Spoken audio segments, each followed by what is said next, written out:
চুনটা হয়। আরে শহরের দিদি তো যে, তুই কখন আলি?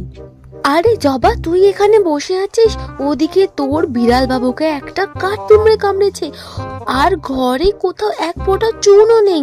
তোর বিড়াল বাবু ব্যথাতে পুরো ছটপট করছে। লা, এটা হতে পারে না। তুই এটা আমাকে কি বললি? আমার বিড়াল বাবুকে কাঠ পিঁমড়ে কামড়েছে আর উনি ব্যথায় ছটপট করছে। আমি ওনাকে কষ্ট পেতে দেব না। আমি যেখান থেকে হোক চুন জোগাড় করবো। তুই তুই চিন্তা করিস না, আমার বিড়াল বাবু আমি থাকতে কোনো কষ্ট পেতে পারে না। বিড়াল বাবু, আমি আসছি। যা যা, খোঁজ কোথায় চুন পাস। কোথা দিয়ে চুন পাবি? আশেপাশে তো কোথাও চুনও পাওয়া যায় না। ঘরে একটাই চুন রয়েছে, তাও আবার আমার কাছে। আমার কাছে তো চুন সবসময় থাকে, কারণ আমি তো খৈনি খাই। আর এই চুনটা দিয়েই আমি সব কামাল করব।